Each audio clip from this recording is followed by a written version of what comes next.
हरियाणा में धान की सरकारी खरीद 1 अक्टूबर से शुरू हो चुकी है, लेकिन सेलर मिलर्स एसोसिएशन द्वारा अपनी मांगों को लेकर की गई हड़ताल से लिफ्टिंग प्रभावित हो रही थी।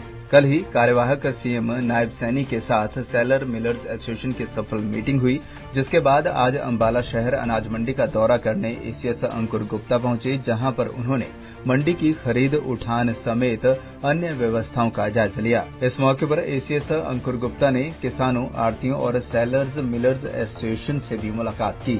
इस मीटिंग में किसानों ने धान की नमी में 17% की बजाय ज्यादा छूट देने की मांग रखी। वहीं मीडिया से बातचीत करते हुए एसीएस ने बताया कि उन्होंने अनाज मंडी में व्यवस्था जांची और पाया है कि खरीद, उठान और भुगतान सब ठीक चल रहा है। किसानों ने जो धान की नमी के मानकों को लेकर मांग रखी है, उसे सरकार तक पहुंचाया जाएगा। सबसे इंटरेक्शन किया और आपने भी सुना ही होगा कि हर कोई सेटिस्फाइड है, ना लिफ्टिंग में प्रॉब्लम है, ना कोई पेमेंट में प्रॉब्लम है। थोड़ी बहुत मॉइस्चर की एक सजेशन आई है, वो गवर्नमेंट से टेकअप करेंगे, तो जो भी होगा यूनिफॉर्म होगा पूरे हरियाणा के लिए। Otherwise everything is going on smooth. विवाद चल रहा था की थी मिल सेलर मिलर जो मुद्दा ही खत्म हो लिया, उसकी क्या बात करनी जी। आज तो कोई मुद्दा नहीं है। सर, मॉइस्चर का मामला किसानों ने आड़ती ने आपके सामने, अभी मैंने आपको बताया तो सही कि स्टेट गवर्नमेंट के सामने रखेंगे, जो भी फैसला होगा पूरे हरियाणा पे ही होगा। तो सर अभी उठान कब से शुरू हो? उठान तो हो ही रहे, उठान तो हो रहा है, आप खुद चक्कर तो लगाओ एक। वहीं किसान यूनियन के जिला अध्यक्ष गुरमीत सिंह ने मीडिया से बातचीत करते हुए कहा कि अनाज मंडी में किसानों को अनेकों समस्याओं से जूझना पड़ रहा है। नमी 17% से ज्यादा आने पर 50 रुपए प्रति 1% कट लगाया जा रहा है। किसानों को प्रति एकड़ लगभग 4,500 रुपए जुर्माने की तरफ भरने पड़ रहे हैं। आज जब एसीएस अंकुर गुप्ता के सामने नमी में छूट देने की मांग रखी गई, तो उन्होंने केंद्र के नियम कहकर पल्ला झाड़ दिया। देखिए, किसानों को जो मॉइस्चर की समस्या आ रही है, 5-5 दिन से किसान अपनी ढेरी लगा के धान की बैठे हैं।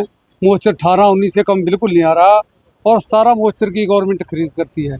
आज एसीएस से मैंने अपने किसानों की बात रखी थी भी कम से कम 18 मॉइस्चर की जो धान की खरीद सरकार करे, लेकिन उन्होंने सेंट्रल गवर्नमेंट के ऊपर ये सारा ठिकरा फोड़ दिया। भी सेंट्रल गवर्नमेंट की पॉलिसी है, जो वहाँ से होगा मैं अपनी बात, आपकी बात सरकार तक पहुँचाने का काम करूँगा।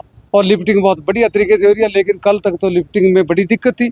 आप देख रहे हैं मंडी के अंदर अनेकों चट्ठे लगे पड़े हैं, जीरी की भराई के उठान में बड़ी दिक्कत थी। लेकिन कल अम्बाड़ा के एडीएम साहब ने ट्रांसपोर्टरों की मीटिंग ली। शायद आज उठान है जो थोड़ी गति से या तेज़ी से शुरू हो जाए, वो आशा और उम्मीद करते हैं। लेकिन जो हमारी मांग थी वो लटकी रहेगी। जो मेरे को महसूस हुआ भी हंसगुल्ला हवा का गुल्ला के अंदर आंखों में इस बात का फैसला एसीएस करके भी मेरे पास कोई इसका पुख्ता इंतजाम नहीं है। सेंट्रल गवर्नमेंट की पॉलिसी है, उसके तहत आपकी धान खरीदी जाए। हरियाणा में धान की सरकारी खरीद तो 1 अक्टूबर से शुरू हो चुकी है, लेकिन अलग अलग कारणों से धान की खरीद या तो रुकी हुई है या फिर धीमी गति से हो रही है। ऐसे में किसान परेशान हैं, तो वहीं अधिकारी अपने अलग ही दावे कर रहे हैं। ऐसे में धान को अनाज मंडी में पहुंचाने के बाद भी किसान परेशान है।